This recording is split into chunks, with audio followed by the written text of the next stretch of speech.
Hello दोस्तों, स्वागत है आप सभी का सक्सेस करियर एकेडमी 2.0 में। दोस्तों, आज का जो है एक सीरीज है जिसमें हम बात करेंगे 10 सवाल एग्जाम के नाम, यानी जिस सवाल का हम बात करेंगे वो आपके एग्जाम 2025 में जो 18 तारीख का एग्जाम होने वाला है मैथ का, उसमें आपको फर्स्ट या सेकंड शिफ्ट में इनमें से जो है सवाल आपको देखने को मिलेंगे। क्योंकि हमने डीपली अध्ययन करके चीजों को समझने के बाद ही 10 सवाल आप सभी के लिए लेकर आए हैं जो आपके लिए एग्जाम के लिए बहुत ही इंपॉर्टेंट है। तो दोस्तों देखते हैं ये प्यारे सवाल जो आपके एग्जाम में मिलेंगे। तो चलिए पहला सवाल क्या कर रहा है, देखिएगा। पहला सवाल आपसे कर रहा है कि निम्नलिखित में कौन अपरिमेय संख्या है। ठीक है, आपने पढ़ा होगा अपरिमेय संख्या किसे कहते हैं, जिसे P बटे Q के रूप में लिखा जा सकता है। ठीक है, जिसे P बटे Q के रूप में लिखा जाता है उसे क्या कहते हैं, अपरिमेय संख्या। तो बताइए यहाँ पे रूट टूटने वाला है, नहीं टूटने वाला है, तो ये क्या हो जाएगा, ये तो ऑप्शन हमारा नहीं हो सकता है। इसका भी रूट टूट नहीं सकता तो ये भी नहीं हो सकता है, इसका भी रूट नहीं टूटेगा तो ये भी नहीं होगा, इससे ये कट गया। यानी कहने का मतलब ये हमारा 6 बच गया और नीचे तो 1 होगा ना, 1 होगा क्योंकि किसी संख्या के नीचे 1 लगा होता है। तो यहाँ देखिए P बटे Q यानी 6 बटा 1 है ना, और हमारा शर्त क्या होता है, Q बराबर नहीं होने चाहिए 0, तो Q भी 0 के बराबर नहीं है, तो इसलिए हमारा डी ऑप्शन क्या हो जाएगा, सही हो जाएगा। ठीक है दोस्तों, चलो दूसरा सवाल है, कह रहा है कि दो अपरिमेय संख्याओं, ठीक है, पहली अपरिमेय संख्या लिखी है और दूसरी लिखी है, गुणनफल क्या होगा। तो याद रखिएगा दो अपरिमेय संख्याओं का गुणनफल हमेशा ही अपरिमेय होगा, सॉरी परिमेय होगा। क्या होगा, परिमेय होगा।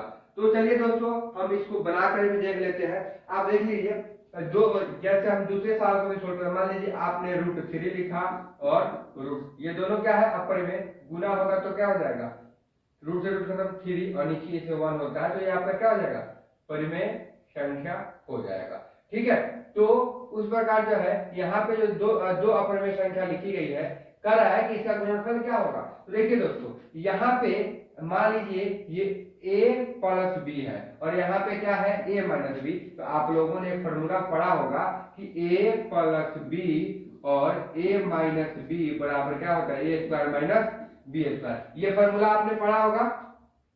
चलिए तो क्या होता है, हम यहाँ करेंगे a का स्क्वायर, a की जगह पे क्या है बाबू, 3 है, a की जगह पे क्या है आपका, a की जगह पर क्या है 3 है, तो 3 का स्क्वायर कर लेंगे और √5 का हम लोग क्या करेंगे, स्क्वायर कर लेंगे। दोनों का स्क्वायर कर लिए। अब देखिए 3 का स्क्वायर क्या हो जाएगा, 3 का स्क्वायर 9 हो जाएगा और 5 जो है रूट में है, जैसे रूट से रूट खत्म हो जाएगा। ठीक है, तो यहाँ पे हो जाएगा 5 और घटाने पे क्या बचेगा 4 और 4/1 हम लिख सकते हैं इसको। तो कह रहा है कि हमारा ए ऑप्शन क्या हो जाएगा, ये वाला ऑप्शन सही हो जाएगा। ठीक है, ए ऑप्शन क्या हो जाएगा आपका, सही हो जाएगा। समझ में आ गया, यानी हमने a प्लस बी और a माइनस बी पे इसको तोड़ करके हमने निकाला है। ठीक है, तीसरा सवाल कर रहा है कि किसी धनात्मक पूर्णांक a और b के लिए a, b का लॉग किसके बराबर होगा। देखिए दोस्तों, हमने आपको एक इंट्रोडक्शन वीडियो पढ़ाया हुआ है जिसमें हमने चैप्टर 1 का जो है फॉर्मूले को समझाया हुआ है। तो उसमें हमने बताया है कि किसी भी दो संख्या है a b, उसका लॉग और मसा क्या होता है बाबू, ये आपको याद होगा। ये तो बटा के रूप में नहीं हो सकता है, प्लस के रूप में भी नहीं हो सकता है और ये भी नहीं हो सकता है, यानी a गुने b। यानी हमने पढ़ा था, यानी संख्याओं का गुणनफल बराबर होता है लॉसा और मसा का गुणनफल। यानी a गुने b, a गुने क्या लिख सकते हैं, a गुने b बराबर हो जाएगा LCM, ठीक है, और गुने HCM, ऐसा हो सकता है। ठीक है, चलिए चौथा सवाल पे आते हैं। कह रहा है कि परिमेय जो संख्या है उसका सामान्य रूप क्या होता है। दोस्तों जो परिमेय संख्या है उसका सामान्य रूप क्या हो सकता है, देखिए हमने पढ़ा है कि परिमेय संख्या क्या होती है, P बटे Q के रूप में होती है। तो ये तो ऑप्शन नहीं हो सकता है, ये भी नहीं हो सकता है, ये भी नहीं हो सकता है, ये वाला ऑप्शन क्या होगा, सही होगा।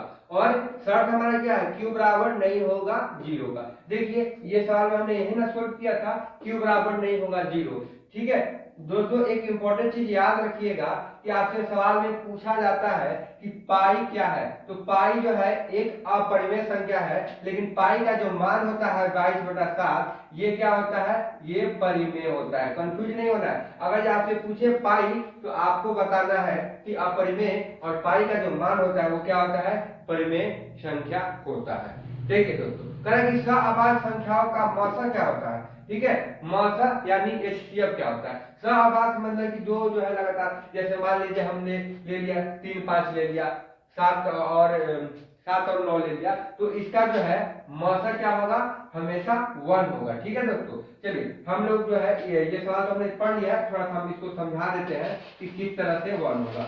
ठीक है, मान लीजिए हमने ले लिया 3 और 5 ले लिया, इसका हम एचसीएफ निकालते हैं, तो इसको 3 से निकालेंगे 5 करेंगे तो क्या होगा, 3 एकम 3 हो जाएगा। यहाँ पे क्या बचेगा हमारा, यहाँ पे हम जब 3 लिखेंगे तो यहाँ पे 2 बचेगा, 2 को घेर के क्या करेंगे, 3 को अंदर लाएंगे। ठीक है, और 2 एकम 2, तो यहाँ 1 बच जाए, सॉरी 2 एकम 2 लिखेंगे तो यहाँ पे 1 बचेगा, और 1 को जब हम इधर घेर के 2 को यहाँ पे लाएंगे तो 1 पे पड़ा 2 पड़ेंगे यानी 2। तो यहाँ पे हमारा जो है एचसीएफ क्या हो रहा है बाबू, 1 हो रहा है कि नहीं हो रहा है, हो रहा है ना 1। तो कह रहा है कि सहआभाज्य संख्या का मौसा हमेशा क्या होगा, 1 होगा।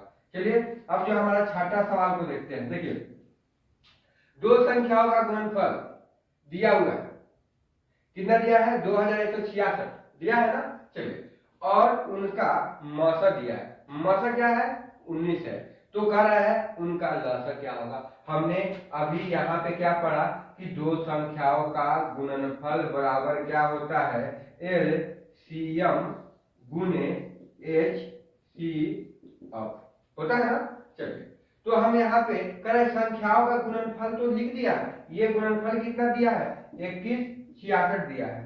ठीक है, और कह रहा है कि यहाँ पे एलसीएम तो हमको पता ही नहीं है, एलसीएम तो हमको पता ही नहीं है। ठीक है, ठीक है, और यहाँ पे एचसीएफ दे दिया है। ठीक है, एचसीएफ क्या दिया है, 19।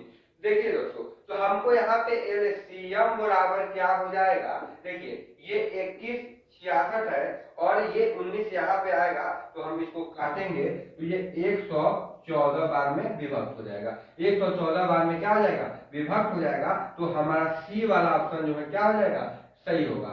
समझ में आया दोस्तों, ये सी वाला ऑप्शन क्या हो जाएगा, सही होगा। इसी फॉर्मूले पे हमने बनाया है। तो 6 तक सवाल हो गया, 4 और सवाल देखते हैं, यानी ये 10 सवाल आपके एग्जाम के लिए इंपॉर्टेंट होंगे। ठीक है, 4 आगे सवाल देखते हैं। दो लगातार संख्याओं का मौसा, करें कि दो लगातार कोई भी संख्या लेते हैं तो उसका एचसीएफ क्या होगा। ठीक है, उसका एचसीएफ क्या होगा। देखिए दो लगातार संख्या कोई भी ले लीजिए, 5 ले लीजिए और 7 ले लीजिए। ठीक है, कोई भी ले सकते हैं लगातार। तो देखिए करें इसका एचसीएफ क्या होगा, आपको पता है छोटी वाली संख्या को इधर लिखते हैं, बड़ी वाली संख्या को इसमें लिखते हैं ना। 5 एकम 5, यहाँ पे बचेगा 2, 2 को घेरेंगे और 5 को यहाँ पे लाएंगे तो 2 दूनी 4, यहाँ पे 1 बचेगा और 1 को घेरेंगे तो यहाँ पे 2 को लाएंगे और 1 छुपाना 2 बार, ये 2, ये पूरा पूरा कट गया। ठीक है, ये पूरा पूरा कट जाता है तो वहां पे हमारा एचसीएफ का समाप्त हो जाता है। तो यहाँ जो आता है इसी को हम क्या करते हैं, एचसीएफ। ठीक है, एचसीएफ तो कह रहा है कि क्या होगा बाबू, 1 होगा। ठीक है, ये क्या हो जाएगा 1। कह रहा है √12 का परमीकरण गुणांक क्या होगा, कह रहा है कि किससे इसका परमीकरण होगा, परमीकरण करने के लिए इसके गुणांक क्या होंगे। तो आपको पता है जब हम 12 को जो है तोड़ेंगे यानी 12 को, ठीक है, तो 12 को हम क्या लिख सकते हैं, देखिए यहाँ पे देख लीजिए कैसे तोड़ेंगे। 2 से 2 6 को 12, इसको लिखेंगे 2 से 2 से 6, तो इसको हम लोग लिख सकते हैं 2√3, 2 दूनी 4, 4 3 12, यानी इस रूट को लिख सकते हैं। तो इसका परमीकरण गुणांक क्या हो जाएगा, 2√3। ये नहीं हो सकता है, ये भी नहीं हो सकता है, ये भी नहीं हो सकता है, क्या हो जाएगा 2√3।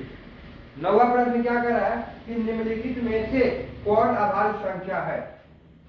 आप लोग पढ़े होइएगा अभाज्य संख्या क्या है, करेंगे वैसी संख्या जो मात्र दो ही संख्या से कटे। ठीक है, एक से और अपने आप से, या ऐसे भी कह सकते हैं ऐसी संख्या जिसके केवल दो ही फैक्टर हो, दो ही गुणनखंड हो, तो वो क्या कहलाएंगे, अभाज्य संख्या। जरा देखिएगा 27 को हम किससे काट सकते हैं, 3 से भी काट सकते हैं, 9 से भी काट सकते हैं, ठीक है, 1 से भी काट सकते हैं, यानी 3 हो गए, क्योंकि ऑब्जेक्टिव सवाल है ज्यादा, इसमें हमको दिमाग लगाना नहीं है। ये 2-3 संख्या से हमारा कट रहा है, तो ये तो ऑप्शन नहीं हो सकता है। 35 देखिए 7 से भी कटेगा, 5 से भी कटेगा, 35 से भी कटेगा, 1 से भी कटेगा, तो ये भी ऑप्शन हमारा नहीं हो सकता है। 13 देखिए, 13 का मात्र 2 ही फैक्टर है, या 1 से कटेगा नहीं तो 13 से कटेगा, बाकी कोई भी संख्या से नहीं कटेगा, तो ये ऑप्शन हमारा क्या हो जाएगा, सी ऑप्शन क्या हो जाएगा, सही हो जाएगा। 10वां सवाल कह रहा है कि 144 का बाद गुणनखंड में 2 का घातांक बताइए। कह रहे कि 2 का घातांक कितना होगा, तो गुणनखंड तो आपको आता ही होगा, 144 को आप लोग ऐसे तोड़ लीजिएगा, क्या हो जाएगा, 2 7 14, 2 दूनी 4, ठीक है। फिर 2 से करेंगे तो यहाँ पे 2 3 6, इसमें 1 बच गया तो 2 6 12, फिर 2 से करेंगे तो यहाँ पे हो जाएगा आपका 18, फिर 2 से करेंगे तो यहाँ पे 9, फिर 2 से तो अब हो ही सकता, 3 से करेंगे तो 3, ठीक है, और यहाँ पे 3 हो जाएगा, 3 हो जाएगा। अब देखना है 2 का घातांक करना है, 1 2 3 4, तो हम क्या हो गया, 2 का घात 4, यानी कौन सा ऑप्शन सही होगा, सी वाला ऑप्शन सही होगा। तो दोस्तों उम्मीद करते हैं कि ये सीरीज आपको अच्छा लगा होगा, तो आप हमें सपोर्ट कीजिए, चैनल को सब्सक्राइब कीजिए, दोस्तों को शेयर कीजिए। मिलते हैं नेक्स्ट वीडियो में, बाय दोस्तों।